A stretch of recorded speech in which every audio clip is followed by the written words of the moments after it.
Hello out there. It's me, Dr. Bosky, and I'm having a ton of fun working on the Dr. Bosky SHMUP. It's kind of like I think someone called it like an adventure SHMUP, a shoot 'em up, or a shooter, depending on how far back you go with shooters. I'm using a wonderful tool called SMUP Creator by Bulo Studios, and yeah, it's just a ton of fun. I'm just over 100 hours in, and I'm really enjoying how fast you can iterate. So anyways, the point today though is that I've seen in the forums that a lot of people are doing these manual backups and copies of files, because currently in SMUP Creator you only have one undo level. It's on the list in the backlog to work on other one, or to have more undo levels. But the thing is sometimes you experiment and you make a lot of changes and you don't know where you're at, and you know where your last save is. So I wanted to briefly walk people through. This isn't a full tutorial for how to use what's called Perforce, but I wanted to walk people through kind of what my process is for that, because iterative changes and being able to roll back to to previous versions is quite helpful sometimes, especially if you get lost or you experience crashes.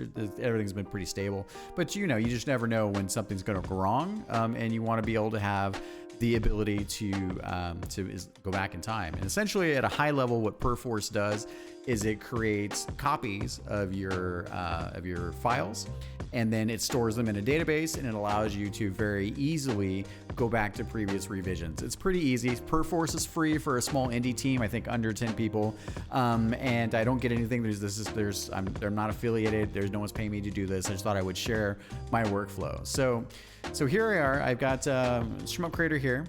And one of the first things you want to do is you want to go to the Perforce site, and you essentially want to download the Perforce. I believe it's the Helix Core version control, and then there'll be a P4V client. So you download those, you poke around a little bit. There's a how to get things started, and basically what this does is this runs a Perforce server in the background that manages your files, and then you have what's called a Perforce client. So to give you an example, here's the P4V client. So basically, short version is, right? So I make a bunch of changes, I save it, I save those changes so that I have all the files written to disk for the last state.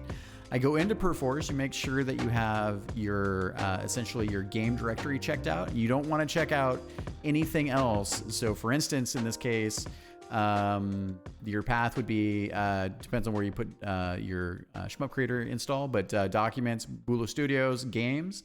And then here I have DBK as the SMUP. And so essentially it's called a workspace here. So basically all of these files have been committed to Perforce. And so right now in this side, you have, I have what's called a pending change list.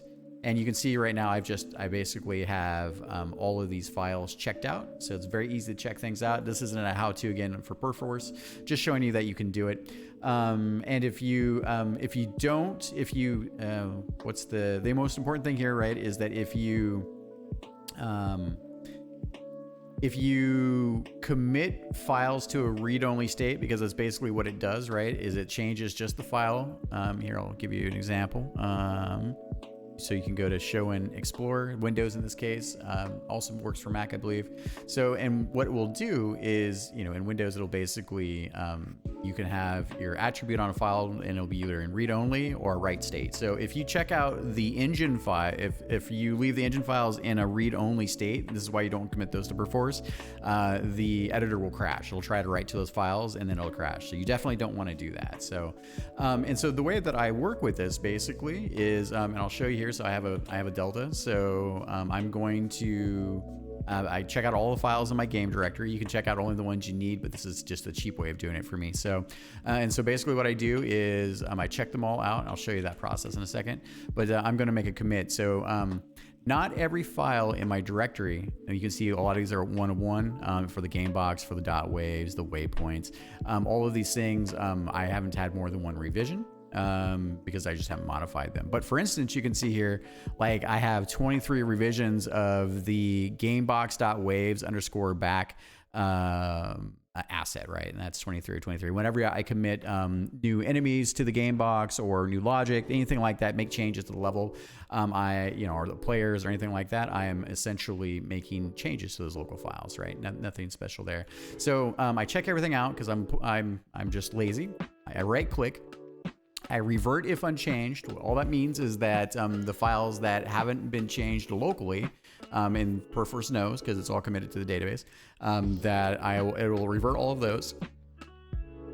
And then you can see here that in this last round of iterations I've done, so my level, for instance, my level file has 27 revisions. That means I can go backwards in time 27 times. So, or 27 versions of that, right? And there's some other stuff, but this is the simple version. So, and then what I do is I just right click on those. And then let's see here, updated level logic. So you get a comment here with lock and key gameplay. And I know that was kind of the last round of things I did. I just submit that, and then I have a clean pending change list directory, right? So when I want to go back and so when I want to go back and start a new like a new delta, I just right click on my game directory. I just choose checkout, and it checks out all the files again. So. The cool thing is that as I go through and do all my normal game development, I can essentially make all the changes I would make, do the same thing I just showed you, and then I only have the delta there. And the cool thing is, right, is you can kind of come back in here to, for instance, let me take a look at the dbk.game file, right? So if I want to go backwards in time, I can show, let's see here. I can look at the file history. And so the file history here is super helpful. This basically, because what I see, right, there's a lot of people in the SHMUP community right now, or the SHMUP Creator community, they are making just hard copies of their whole game directories. And that's fine too, but it's sometimes hard unless you're diligent about it to also track what it is. So I can see here, right, that I updated area after Spore Boss. That was one of my revisions from 13, right? You have your date and timestamps. Updated background cleanup. So the cool part is you can basically just, and you probably want to do this to the whole thing, but you can essentially get what's called get revision. And so you can go back to only specific revision numbers, right? So you'd be like, oh, I want to check version 8. There's some related files and other things. Again, this isn't a full tutorial here, but this allows me to go backwards in time or to revert entire change lists, as you saw me basically committing those change lists. So, and then yeah, you come back in, and this gives me a way of basically source controlling. It's all free. All of my game directory assets. Very, very helpful. That's it.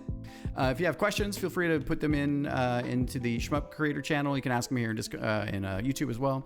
Yeah, I think that's it. So thanks for watching. Talk to you soon. Bye.